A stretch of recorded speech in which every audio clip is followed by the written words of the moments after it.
आज आपण ओणम स्पेशल तांदळाची खीर पाहणार आहोत.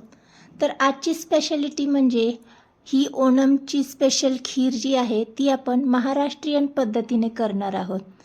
अगदी साध्या सोप्या पद्धतीने करायची आहे, तेव्हा लगेच आपण रेसिपीकडे वळूयात. तर सगळ्यात अगोदर इथे मी घेतलेले आहेत तांदूळ. तर इथे तुम्ही कोणतेही तांदूळ वापरू शकता. मी इंद्रायणी तांदूळ घेतलेले आहेत, साधारण अर्धी वाटी आहे. आता यामधले 2 ते 3 चमचे इतकं तांदूळ मी दुसऱ्या वाटीमध्ये काढून घेणार आहे. आणि हे जे तांदूळ आहे ना, हे आपल्याला स्वच्छ धुवून घ्यायचं आहे 2 ते 3 पाण्यानेच. आणि यामध्ये आपल्याला थोडंसं पाणी ठेवून द्यायचं आहे, म्हणजे आपल्याला तांदूळ जे आहे ना साधारण अर्धा तासासाठी तरी भिजत ठेवायचे आहे. त्यामुळे यामध्ये मी थोडंसं पाणी ठेवलं आहे. आणि तांदूळ भिजत असतानाच यामध्ये आपल्याला बदाम ॲड करून घ्यायचे आहेत. मी ते 7-8 बदाम घालून घेतलेले आहेत. आता हे आपण साईडला ठेवून देऊ. आणि शिल्लक जे आपण तांदूळ घेतलं होतं ना, ते देखील आपल्याला तांदूळ स्वच्छ धुवून घ्यायचं आहे.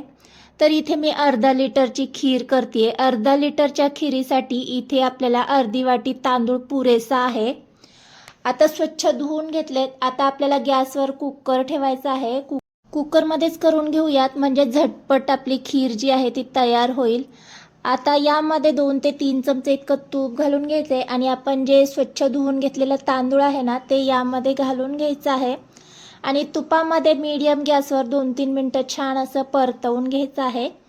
तुपामध्ये परतल्यामुळे काय होतं, खिरीला ना छान असा खमंगपणा येतो. त्यामुळे शक्यतो तुपामध्ये तांदूळ परतूनच घ्यायचं. आता छान परतवून झालं की यामध्ये थोडंसं साधारण 2 वाटी इतकं मी पाणी ॲड करून घेते. एकदा छान मिक्स करून घेऊ. आणि झाकण लावून मीडियम गॅसवर आपल्याला कुकरच्या 2 शिट्ट्या करून घ्यायच्या आहेत, म्हणजे जो तांदूळ आहे ना तो छान असा शिजवून घ्यायचा आहे. तोपर्यंत आपण काय करूयात, इथे जे तांदूळ आणि बदाम आपण भिजत ठेवले होते ते बऱ्यापैकी भिजलेले आहेत. साधारण इथे मी अर्ध्या तासासाठी ठेवलं होतं. आता हे जे बदाम आहेत ना, याची आपल्याला साल काढून घ्यायची आहे. आणि हे जे तांदूळ आहेत ना, हे आपल्याला मिक्सर जारमध्ये घालून घ्यायचे. पाणी सेपरेट करून घ्यायचे. पहिले आपल्याला तांदूळ ॲड करून घ्यायचे. हे जे भिजवलेलं पाणी आहे ना, हे मी जसं लागेल ना तसं वाटताना यामध्ये ॲड करत जाणार आहे.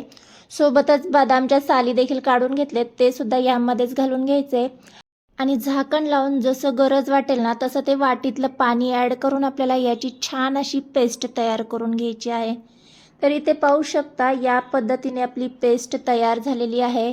अगदी बारीक जितकी करता येईल ना तितकी बारीक ही पेस्ट करून घ्यायची आहे. बऱ्यापैकी बारीक झालेली आहे. आणि इथे आपल्या कुकरच्या 2 शिट्ट्या देखील झालेल्या आहेत. आता आपण कुकर बऱ्यापैकी थंड करून घेतलेला आहे. आणि मग इथे पाहू शकता छान असा भात इथे आपला शिजलेला आहे. 2 शिट्ट्यामध्ये आरामात भात कोणताही असला तरी तो शिजला जातो.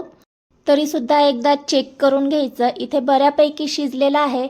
आता यामध्ये मी अर्धा लिटर इतकं दूध ॲड करून घेते. एकदा छान मिक्स करून घ्यायचं आहे, म्हणजे गाठी गुठळ्या जर झाल्या असतील ना तर त्या मोडून घ्यायच्यात.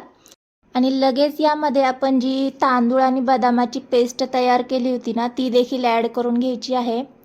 आणि पुन्हा गॅस ऑन केलेला आहे. आणि हे आपल्याला पुन्हा एक 5 ते 10 मिनटं मीडियम गॅसवर शिजवून घ्यायचं आहे. आता यामध्ये आपण साखर ॲड करून घेऊया. जशी गरज पडेल ना तशी तुमच्या आवडीनुसार साखर यामध्ये ॲड करायची आहे. मिक्स करून घेऊया. आणि ही खीर आपल्याला एक साईडला छान अशी शिजवून घ्यायची आहे, म्हणजे आपण जे नंतर तांदूळ आणि बदाम टाकलं होतं ना, तर ती पेस्टसुद्धा छान शिजली जाण्यासाठी पुन्हा एक 5 मिनटं आपण ही शिजवून घेऊया.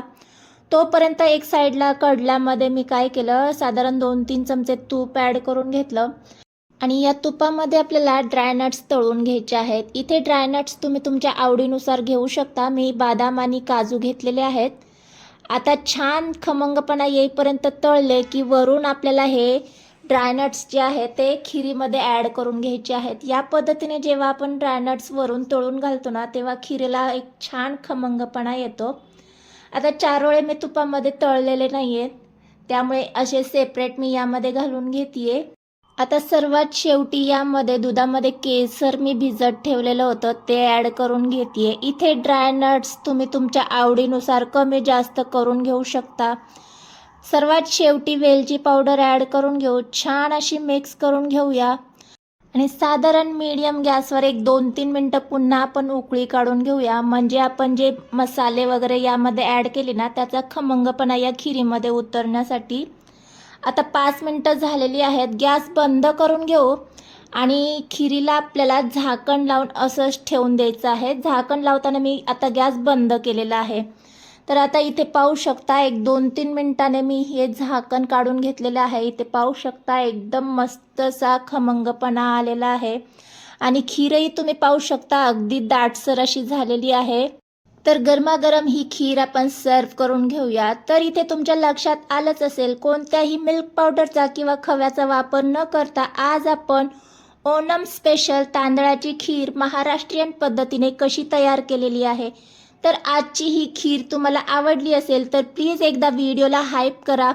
चॅनलवर नवीन आला असाल तर सबस्क्राईब केल्याशिवाय जाऊ नका. भेटूया अशाच एका नवीन साध्या सोप्या रेसिपीसोबत. तोपर्यंत मस्त खा आणि स्वस्त रहा. बाय.